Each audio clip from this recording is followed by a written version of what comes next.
खल परिहास होय हित मोरा, काक कहाँ कलकंठ कठोरा। हंसहि बक दादुर चात कहीं, हंसहि मलिन खल बिमल बद कहीं।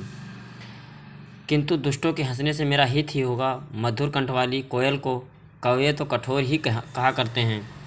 जैसे बगुले हंस और मेढक पपीहे को हंसते हैं, वैसे ही मलिन मन वाले दुष्ट निर्मल वाणी को हंसते हैं। कबित रसिक ना राम पद नेहूँ, तिन कह सुखद हास रस एहूँ।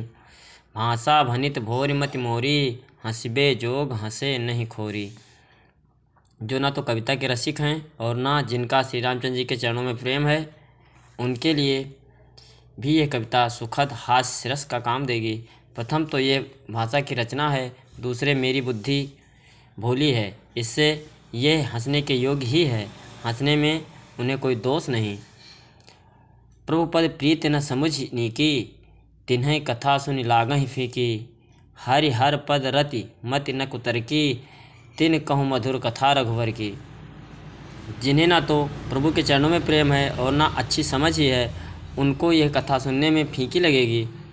जिनकी श्रीहरि और श्रीहर के चरणों में प्रीत है और जिनकी बुद्धि कुतर्क करने वाली नहीं है, जो श्रीहरि हर में भेद की या ऊंच नीच की कल्पना नहीं करते, उन्हें श्री राम जी की ये कथा मीठी लगेगी।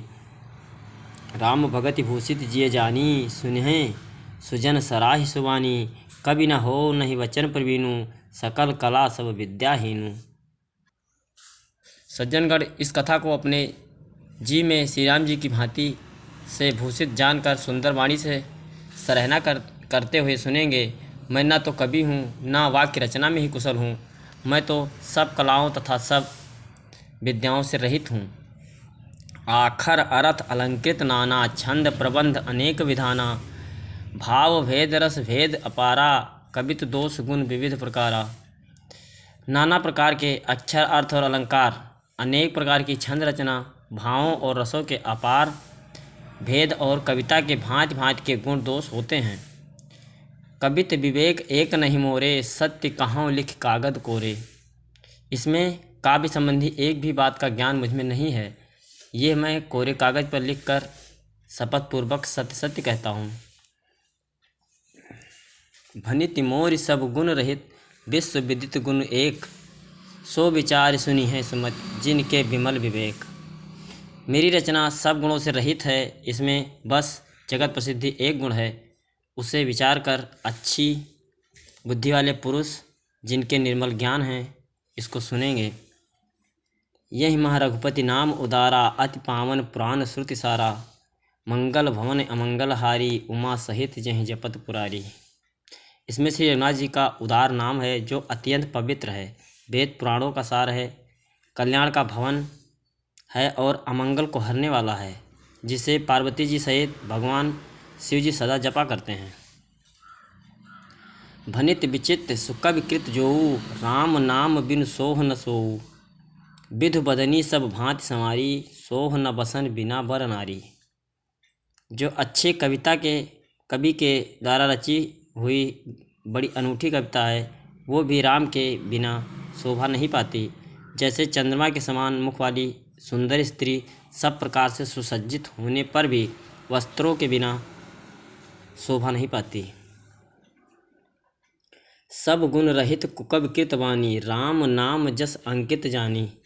सादर कहाँ सुनहि बुध ताही, मधुकर सरित संत गुणग्राही। इसके विपरीत कुव्य की रची हुई सब गुणों से रहित कविता को भी राम के नाम एवं यश से अंकित जानकर बुद्धिमान लोग आदरपूर्वक कहते हैं और सुनते हैं, क्योंकि संतजन भंवरे की भांति गुण ही को ग्रहण करने वाले होते हैं। जद्यपि कवित रस एकहु नाही, राम प्रताप प्रगट यहि माही। स्वय भरोस मोरे मन आवा, कहि न सुसंग बड़प्पन पावा।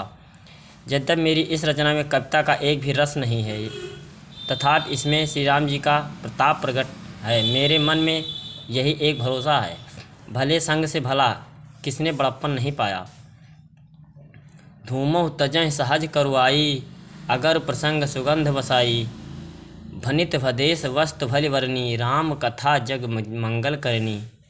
धुआं भी अगर के संग से सुगंधित होकर अपने स्वाभाविक कड़वेपन को छोड़ देता है। मेरी कविता अवश्य भद्दी है, परंतु इसमें जगत का कल्याण करने वाली राम कथा रूपी उत्तम वस्तु का वर्णन किया गया है। इससे ये भी अच्छी ही समझी जाएगी। मंगल करण कलिमल हरण, तुलसी कथा रघुनाथ की।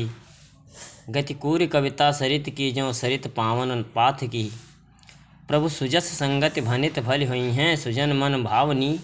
भव अंग भूति मसान की, सुमिरत सुहावनी पावनी। तुलसीदास जी कहते हैं कि श्री रघुनाथ जी की कथा कल्याण करने वाली और कलयुग के पापों को हरने वाली है। मेरी इस भद्दी कविता रूपी नदी की चाल पवित्र जल वाली है। नदी गंगा जी की चाल की भांति टेढ़ी है। प्रभु श्री रघुनाथ जी के सुंदर यश के संग से यह कविता सुंदर तथा सज्जन के मन को भाने वाली हो जाएगी। शमशान की अपवित्र राख भी श्री महादेव जी के अंग के संग से सुहावनी लगती है।